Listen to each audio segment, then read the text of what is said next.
د خبرونو سرټکی د افغان هوایي ځواکونو له لوري په بلوچستان او خیبر پښتونخوا کې د داعشو پر مرکزونو هوایي بریدونه ترسره کېدل. د افغانستان او قرغیزستان ترمنځ پر اقتصادي او سیاسي اړیکو ټینګار.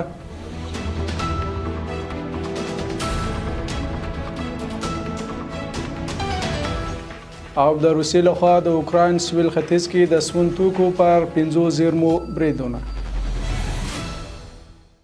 بسم الله الرحمن الرحیم. درودکو سلامونه د نوروز خبرونو ته ښه راغلاست. نن چهارشنبه د چنګاښ میاشتې 10 نیټه د ځان رحمت محمدي اوس په مکړی بشپړ خبرونه ته د ملي دفاع وزارت وايي د افغانستان هوایي ځواکونو د بلوچستان د اپشن ولسوالۍ د سرانان په سیمه او د خیبر پښتونخوا د قمبرخیل او چترال د شاه سلیم درې په ګرم چشمه سیمه کې د داعشو او د شر او فساد عناصرو پر ګډو مرکزونو هوایي بریدونه کړي دي.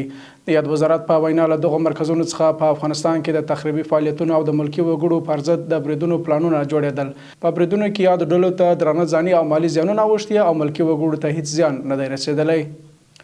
په بشکک کې د افغانستان سفارت سرپرست مولوي عبدالشکور حقانی د قرغیزستان د بهرنیو چارو وزارت د څلورمې سیاسي څانګې له رئیس میربیک باکتویچ سره په لیدنه کې د افغانستان او قرغیزستان ترمنځ د دوه اړخیزو سیاسي اقتصادي او فرهنګي همکاریو پر پیاوړتیا د سوداګرۍ او ترانزیت په پراختیا خبرې کړې دي. په قرغیزستان کې د افغانستان سفارت وايي ښاغلي حقانی د دوه اړخیزو سوداګریزو اړیکو د پراختیا په برخه کې افغان سوداګرو او بار وړونکو موټر چلوونکو ته د ویزو په ورکړه ټینګار کړی دی. همداراز میربیک باکتویچ د دواړو هیوادونو ترمنځ د اړیکو د لا پراختیا په ځانګړي ډول د سوداګریزو اقتصادي او بشردوستانه همکارۍ په برخه کې ډاډ څرګند کړی او د یادو موضوعاتو په برخه کې د ځانګړي پاملرنې ژمنه کړې.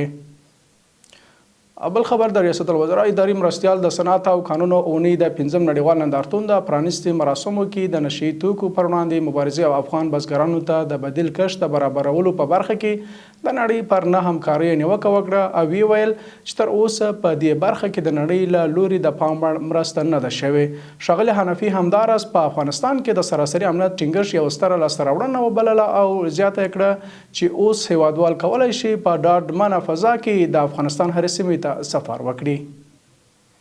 او وروستي خبر اوکرایني چارواکو ویلي روسیې تېره شپه د اوکراین د سویل ختیځ په سیمه کې د سون توکو پر 5 زیرمو بریدونه کړي دي. د رویټرز د راپور له مخې په یادو بریدونو کې یو کس وژل شوی دی. درنوونکو دا و د نن ورځ خبرونه له ملتیا او منندوی یم. تر بیا مو الله مل شه.